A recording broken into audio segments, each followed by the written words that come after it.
3 different trailers dropped this week. The comics are going crazy, so much to the extent someone overpaid by $2,000 on a modern age book. Like, subscribe. We are here every single week and have been for 6 years telling you about the most trending books. And right now, number 10 on the list, Doom #1, the second print, 1 in 25 Sanford Green cover. We are seeing $40 average sales, but seriously, $85 high recent sales and a $95 pre-sale. This book was hot when the first prints came out, and right now it is on fire. We have the rapper MF Doom tribute being done on the first page of this comic book, which is why it kind of crossed over to mainstream interest and became an instant key.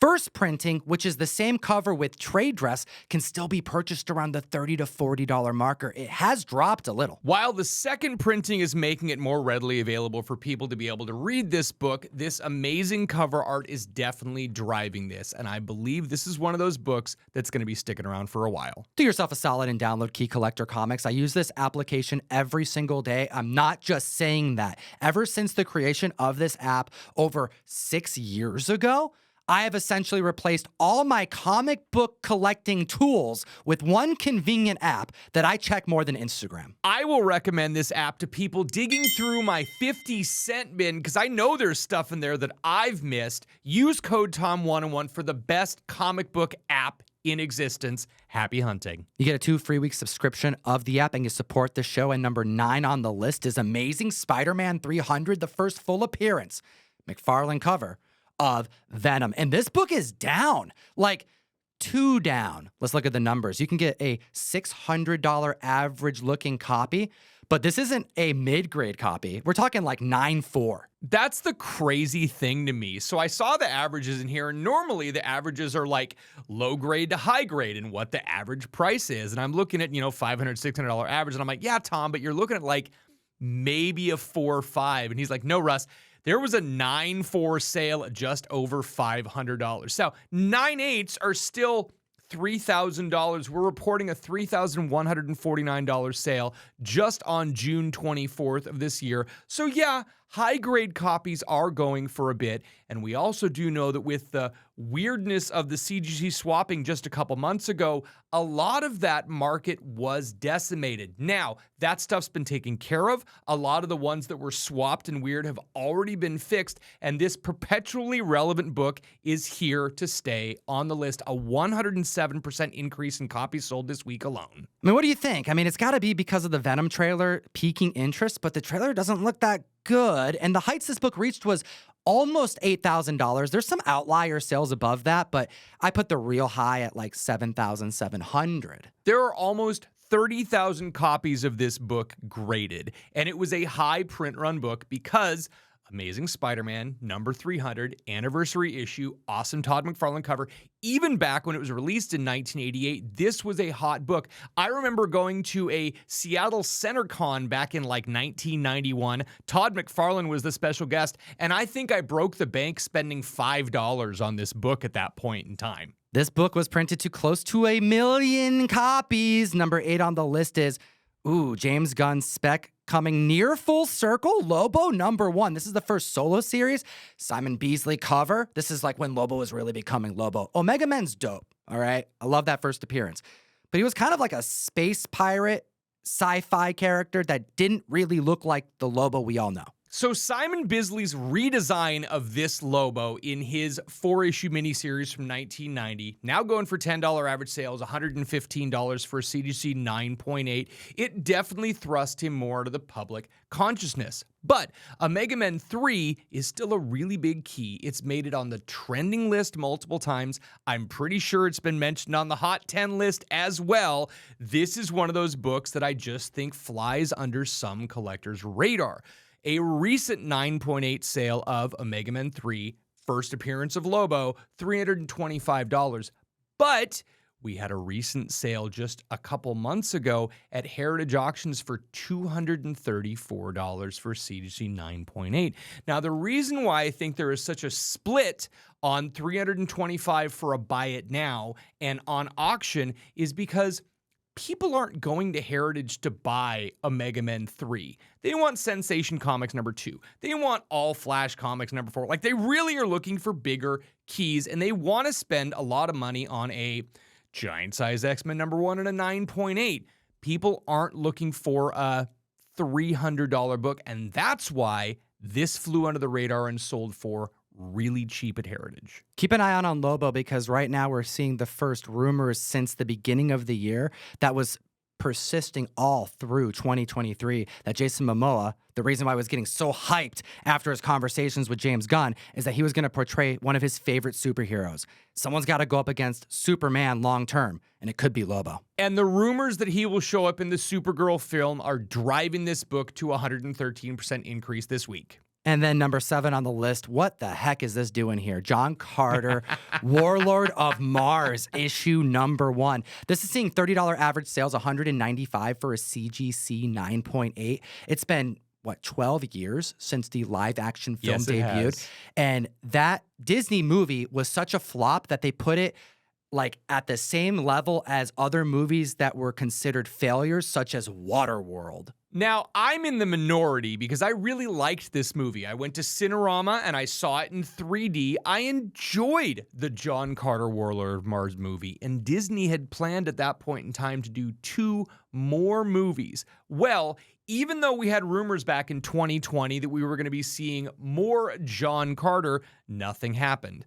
Well, in the last couple weeks, we've been hearing more rumors that Disney is going to potentially think about, again, these are very, very vague rumors, doing something on Disney Plus. And it would probably be a good place to do this because it seems like a soft landing place for intellectual properties that people may not be willing to go out and spend $18 on a movie ticket, but they could sit at home, turn it on, flip through, and watch an episode or 2. If you enjoy this IP, make sure to be following Dynamite. They regularly release different comics based off of characters, John Carter of Mars, De Hathores, and there's other keys that you need to know as it pertains to John Carter of Mars.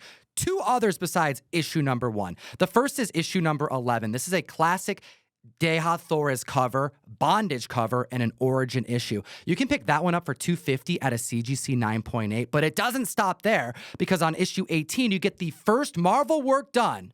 It's a $1,000 9.8, by the way, by Frank Miller. Now, while a recent buy it now of John Carter Warlord of Mars number 1 went for $195, the most recent sale was $101 on auction, so there aren't a lot of people out there looking for it, but we still have a 325% increase in copies sold this week. One of the interesting things that I don't think a lot of people realize is that John Carter is a character that is over 100 years old and was created by the same guy that created Tarzan.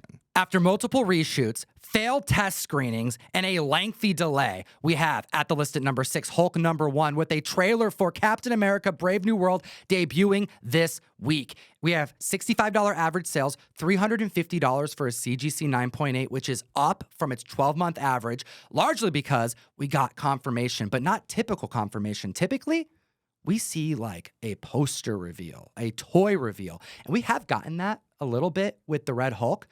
But this past week, we actually see Red Hulk on the screen. It's only for a quick few moments at the end of the trailer, but he looks dope. He grabs out of the air Captain America's shield and thrusts it into the ground. This trailer is propelling an already hot book, another 100% increase in copies sold this week. It is the first cover appearance of the Red Hulk, who is portrayed by General Thunderbolt Ross. This trailer is exciting me, and I love that Harrison Ford is going to be playing Thunderbolt Ross. At its peak, this book hit $750 back in 2021. It's been a long ride as it pertains to spec on Red Hulk for really good reason, but it's been averaging $250 all year long, seeing peaks at $350 right now.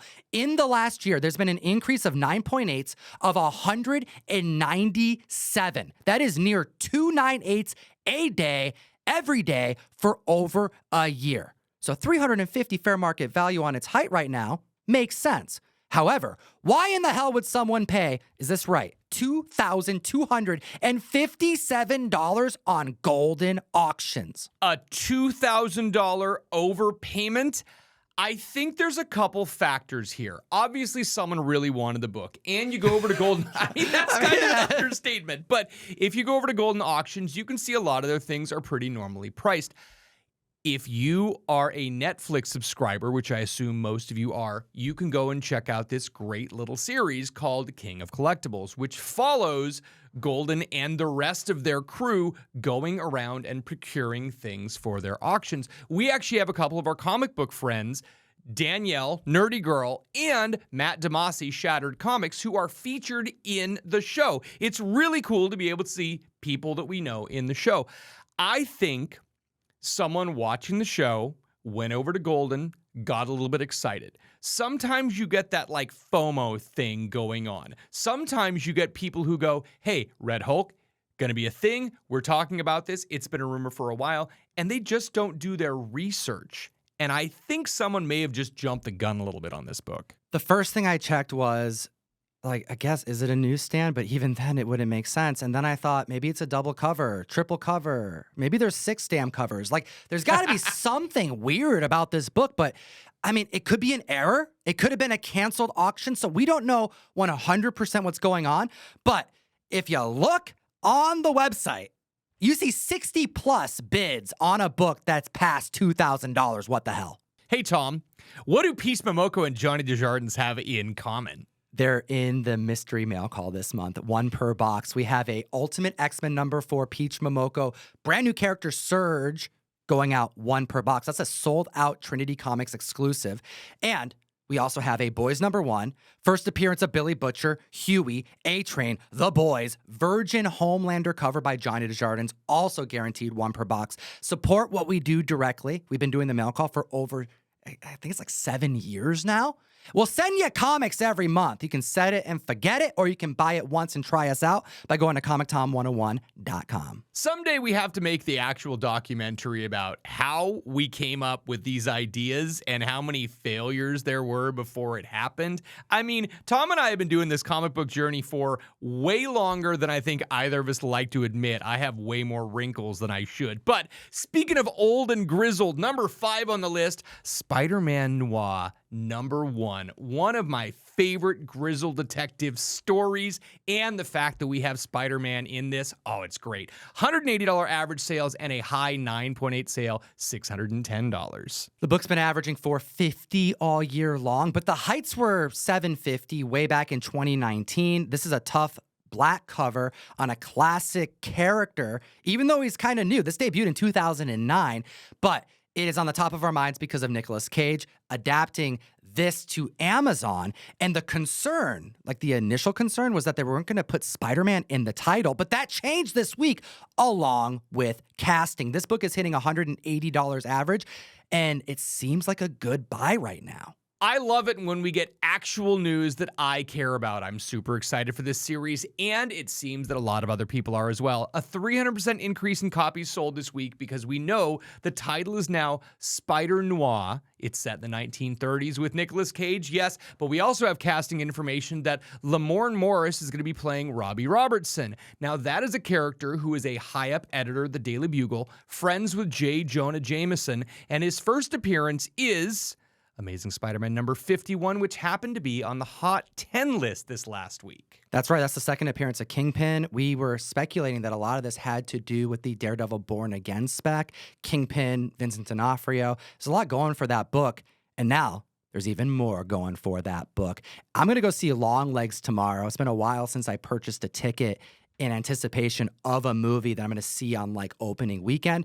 The last time I did it was Deadpool, and I'm going to see that at San Diego Comic-Con. You know how busy I get at conventions? Oh, yeah. And Davis Ryder purchased 2 or plus tickets for multiple days because you can cancel them. Sure. So that we for sure see Deadpool Wolverine at some point over that weekend. Now, if you were super excited about the Captain America trailer, you may have missed that there was the Watchmen trailer that dropped, causing number 4, Watchmen number 1, to be on this list. $60 average sales and $750 for a high 9.8. Tom and I took the opportunity to sit down and watch this trailer, and immediately both of us are like, it's the book. It's just the book, and this is what we wanted. I don't want any other interpolation, characters and something else and what's happening in a backstory. No, screw that. I want exactly what Alan Moore wrote, and I want that as a comic book movie. Yeah, and that's what we're going to get. And it's kind of fun watching this trailer because we're like, it doesn't really matter. It just looks like the comic. Yep. The animation doesn't look that great, but I'll wait till I see it. I didn't think Spider-Verse was going to be a great animation, and I was wrong. This book is selling for what it should go for, and if it goes up to $1,000, I'm going to say the same thing. This is a book that should never be below $500, or I'm going to start buying copies myself. It's one of the most important comic books of all time. There's 12 issues in this series. This is my recommendation. Everyone needs to own issues 1 through 12. I don't care the condition of those 1 through 12. You need to own them raw. Then you need to get issue 1 in a 9/8, and then you need to get a few others in 9/8. My encouragement is to get the minor keys in the run. I love this story. I have Rorschach tattooed on me for a reason. We have issue number 4, which is the origin of Dr. Manhattan. Everyone needs to know that. Then you have issue number 6, which is the origin of Rorschach. And then once you get those two, pick yourself up in issue number 11, the origin of Ozymandias. And then when you're looking at your collection and you want any more Watchmen, just pick up issue 12 at a 9/8 because you got to get some squid in your life. Hail squid. A 325% increase in copies sold. And so the first time that I hung out with Tom outside of anywhere was actually at a Halloween party, and he dressed up as Rorschach, right? That's true. So, I remember this is before he and I became roommates, and that was many, many years ago. Yeah, I love me some Watchmen, and you should too. And also, here's a tip. If you're going to buy a graphic novel of Watchmen, you should already have it, but if you haven't, you're going to need to buy more than one because you will loan it out eventually and you'll never get it back. This is a graphic novel I've purchased way too many times. It's like Saga 1. Mm-hmm. I just always get me a Saga 1 and just throw it aside because I know someone's going to borrow it. And there's currently a graphic novel of Watchmen on top of my toilet because that's a book that you got to read every year. True story. And number 3 on the list, courtesy of Agatha all along, we got another trailer for a show that I don't think people are giving enough of a chance. We have number 3 on the list, Fantastic Four, 186 from 1977, seeing $8 average sales, $360 for a recent CGC 9.8. This is the first appearance of the Salem 7, The Coven, put together by Nicholas Scratch. Coven sounds like oven. A 400% increase in copies sold this week, and this trailer has me so excited. Not only do I still love Catherine Hahn as Agatha, but when we have Aubrey Plaza, when we have Kitty from that 70s show, when we have Patti LuPone, it is really great to see all of these witches in action. Now, this is one of those books that I just straight up priced one at $5 and put it in my back issue bins. It's not an expensive book, but if this show takes off, I think this book has some legs. It looks pretty cool. And I think people need to remind themselves where they were 3.5 years ago when WandaVision hit the screen. How excellent that series was. How much that was playing a part in the new era of streaming shows as it pertains to superhero narratives and what that did to comics. It was a fantastic show. I love WandaVision. And these are characters from that series. It's essentially a spin-off of WandaVision, and it doesn't look terrible. We're getting the best parts of WandaVision. My least favorite parts of WandaVision was the whole Vision and Scarlet Witch and Quicksilver narratives. Like, no, when you had Agatha on the screen, that's when that show was popping. What do you think about the trailer? Let us know in the comment section down below. Are you excited for more Agatha? While we talk about the first appearance of Agatha at the list at number 2 with Fantastic Four, issue number 94. This came out in 1970, seeing $325 average sales. A 9.8 recently hit $9,000. There's only 10 of those in existence. And the 9.4 hit on Golden Auction, $488.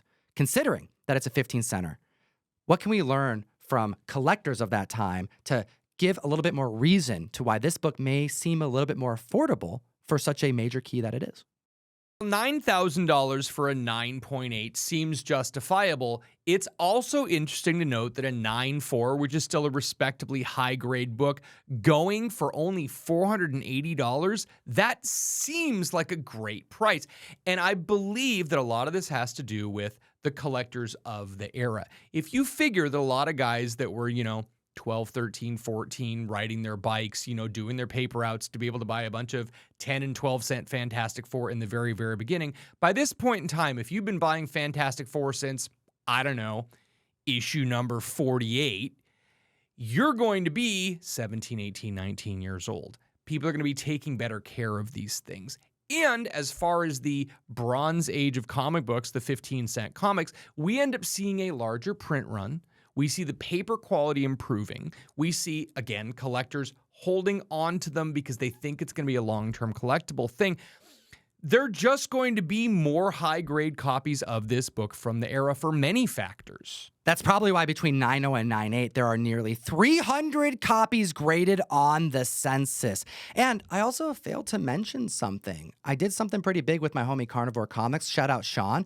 I believe we're the very first retailers to bring back to press Omega Men number 3, the first appearance of Lobo. I was reminded because Lobo made the list this week. We have Santa Fung, American Flag, limited to only 1,000 copies for only $20 on ComicTom101.store. I have a limited supply of a Ben Templesmith Omega Men number 3, and I got more coming. And now, the Pinnacle, the top of the heap, the number 1 most trending book this week. This book had 5 million copies printed originally, and if you look at the numbers from the era, that means 500,000 to 750,000 newsstand copies. Get to hunting, comic fam. Let's piss some people off. This isn't going to be something you're going to like, comic fam. Also, hit the like and subscribe. We're here every week. Damn it. X-Force number 1. Second appearance of Deadpool. Get that card. Get that poly bag. So many copies of this book out there. $10 average sales and a CDC 9.8. High sale. $90, but you can get a newsstand for only like $20 more. If you're patient, look on auction, you can get 9.8s in the like $60 to $70 range. It's a lot of people buying this book. We're seeing a 172% increase in copies sold in a perpetually relevant but high print run, low entry level book. Rob Liefeld greatness. This is a moment in comic history that changed the course of everything. This is an awesome book. This is a book that feels weird to see trending at number 1, but it's so affordable that just the massive amount of quantity that's moving, and we'll get to why in a second. I do want to clarify one thing. The first appearance of Deadpool is New Mutants 98. The second full appearance of Deadpool in comics is X-Force number 2, the next issue of this run. However, this book was printed with 5 different cards sealed in a poly bag, and each comic only got 1 card. One of those cards was a Deadpool card, marking the second appearance in media. So that's why people hunt for like that particular version of the sealed X-Force number 1. And personally, that's the only one that matters. And that's probably the reason that you can find the one of the Sunspot card, the one of the Cable card, the one of the X-Force team card in like dollar bins across the country. Now, Tom, why are we talking about this book this week? It's because we have another Giancarlo Esposito rumor. Now, we had already talked about that there was potential that he could be the Beyonder. We had already talked about that he could very well be Dr. Doom. There was even a little Galactus spec sprinkled in there. And then as of late, people seeing him on the set of Captain America with a gun looking a little bit like Blade. And it's like, what, we're getting Blade's grandfather or something? I don't know. But now we have ties to G.W. Bridge, George Washington Bridge, who debuts in X-Force number 1, who is an ally and / enemy to Cable. Yeah. I've read this book a lot. I bought this off the rack in 1991 when I was 12 years old. I have owned over 1,000 copies as a shop owner. X-Force number 1 comes in all the time. I don't even think in my Rolodex, which is vast and covers lots of useless bits of information, I don't even think G.W. Bridge was a character that was a blip on the radar. I've never thought about this character. So someone's doing a super deep dive, and whether this is a rumor or it's going to be substantiated and we actually know who Giancarlo Esposito is, it's here to stay. It's on the list, and I hope you're not pissed about it. Well, I do want to mention that Giancarlo Esposito mentioned multiple times throughout this like teasing panel session after panel that he did, talking about him for sure being slated for the Marvel Universe. He mentioned that he was going to be portraying a character that we haven't seen before, so he can do something really new, which is exciting. That's why people are like, oh, it's going to be Doctor Doom, even though we've gotten Doctor Doom before, right? So then he mentioned that he would be perfect for an ongoing series, but he didn't specify if he was going to be part of a series or leading the series, which is why my vote was Doctor Doom, because of any character that we've yet to see really shown to their greatest potential on the screen, I'm thinking Doctor Doom is like the only one that can really support their own series. And then we're getting this spec, and I want to know your thoughts about it in the comment section below. I appreciate your time today, as always. I think the only thing would piss me off more is if he's a Skrull. Geek responsibly. Enough said.